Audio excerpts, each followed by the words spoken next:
जी बिल्कुल देखें, official secret act और जो आर्मी एक्ट जो बिल एक तरह से मंजूर हुआ है, उस पर काफ़ी कानूनी जो है वो नुक्ते उठाए गए हैं कि जिस पर सदर का जो ट्वीट था सदर आरिफ अलवी का, उसके बाद काफ़ी कानूनी जो पेचीदगियां हैं वो सामने आई हैं कि आया ये बिल का मामला क्या है। और उसके बाद जो दो बड़ी गिरफ्तारियां, एक शाह महमूद कुरैशी की और असद उमर की भी अमल में लाई गई हैं, इस पर कानूनी क्या नुक्ते हैं, इस पर हम बात करते हैं। वकील नईम हैदर पंजोथा साहब हमारे साथ मौजूद हैं। सर बहुत शुक्रिया एक तो आपके वक्त का। सर ये बताएं कि सदर साहब के पास ये बिल गया कौमी असम्बली से, उसके बाद उनका एक जो ट्वीट सामने आया जिसमें वो कहते हैं कि मैंने दस्तखत नहीं किए, अपने अमले को कहा वापस भेज दें, लेकिन बिल जो है वो अब नाफिजुल अमल हो चुका है, दो बड़ी गिरफ्तारियां भी अमल में आ चुकी हैं। तो क्या समझते हैं, इसकी क्या कानूनी हैसियत है सदर साहब के ट्वीट के बाद?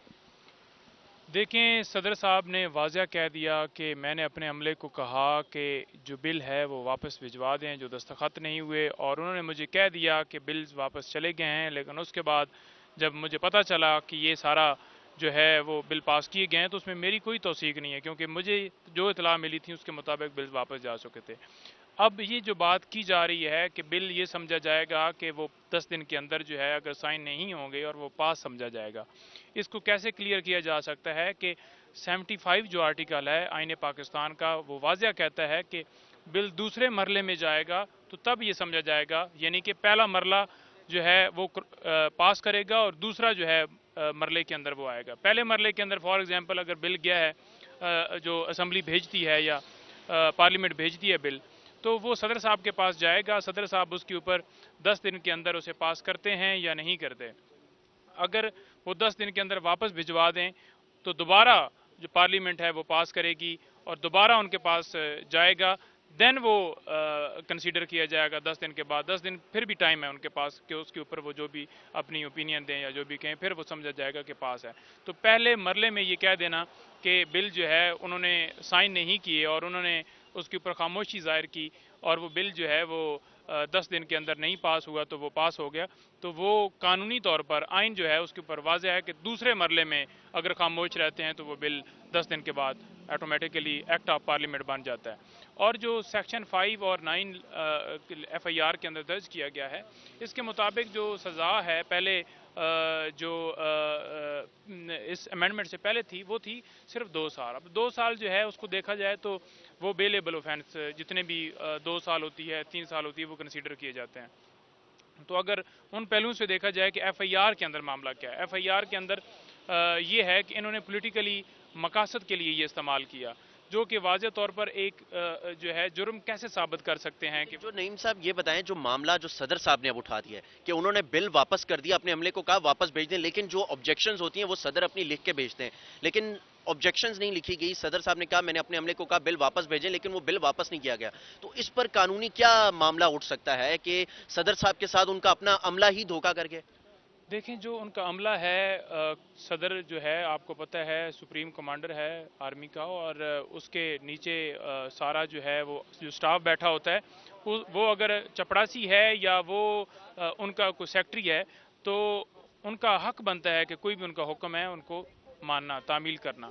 और रियासत का सबसे बड़ा ओहदा, उसको आप इस तरह से तजलील करें कि उसके ऊपर आप जो है सवालात उठाएं, बातें करें कि उनकी इतनी उम्र है, सफ़ेद दाढ़ी है, झूठ बोल रहे हैं। क्यों? उन्होंने कहा है कि मैं अल्लाह को हाज़िर नाज़िर जान के और कसम में खाई है कि मैंने ये पास नहीं किया। इससे पहले जितने बिल उन्होंने पास किए वो उन्होंने वाज़ह कह दिया कि उन्होंने पास किया, और कभी भी उनकी तरफ से इस तरह का रिएक्शन नहीं आया, कभी भी इस तरह से का ट्वीट नहीं आया, कभी भी इस तरह की सूरत हाल नहीं कभी भी पहले पैदा हुई जिसमें वो कह रहे हो कि मैं इस बिल की तरदीद करता हूँ।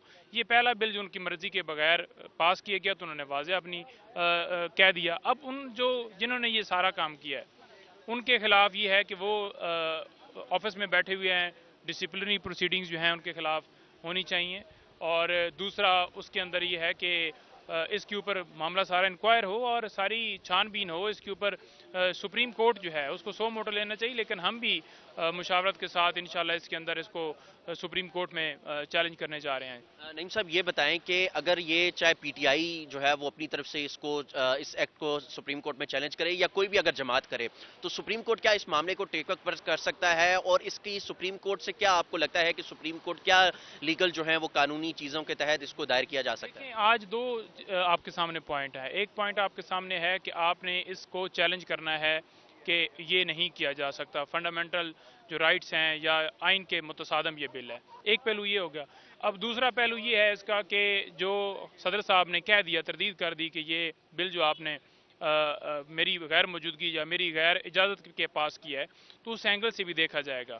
تو دونوں صورتوں میں پہلی صورت اگر دیکھی جائے تو اس کے اندر بھی بالکل یہ بل جو پاس ہوئے ہیں سپریم کورٹ اس کو نل اینڈ وائڈ قرار دے دی گی.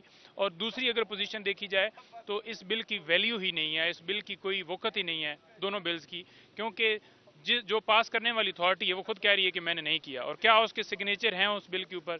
کیا بل کے اوپر ان کی کوئی سٹیمپ ہے، کوئی ان کا کوئی ڈیٹ، کوئی ان کی کوئی ویڈیو بنی ہوئی ہے کہ وہ بل پاس کر رہے ہوں؟ تو وہ ریکارڈ پہ آئے تو دین اگر وہ انہوں نے خود کیا ہے تو وہ پھر ان کی جو ہے وہ ثوابدید ہے، وہ کر سکتے ہیں، پاس کر سکتے ہیں.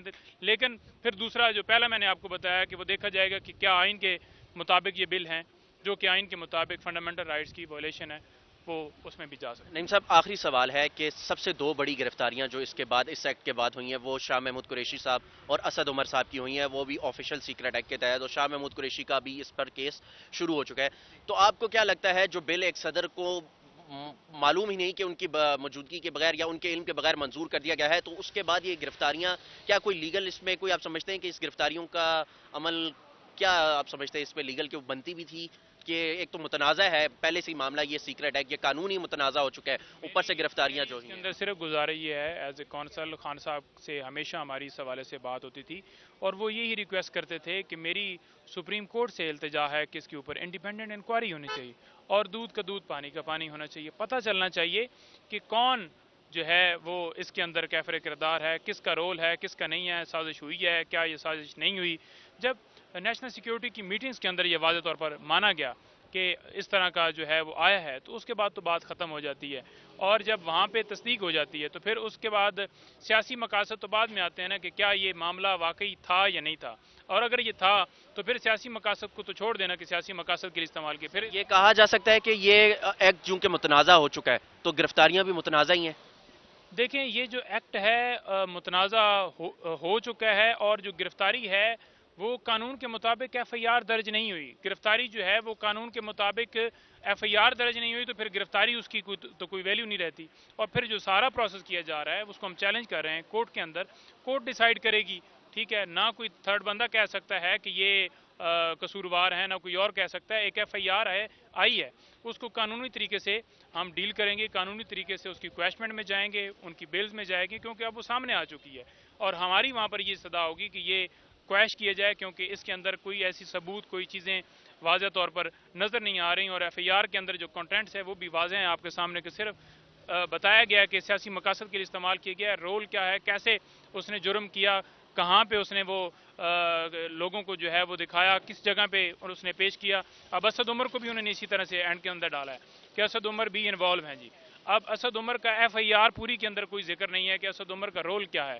انہوں نے وہ سائفر لیا، انہوں نے کوئی کوڈ کو کیا، وہ باقاعدہ طور پر آپ کو پتہ ہے کہ کیبنٹ جو ہے اس نے ڈی کلاسیفائڈ فارم میں وہ جو ہے آگے کاپیاں جو ہیں، اور اوریجنل جو فارم ہے وہ تو فورن آفس میں پڑی ہوتی ہے.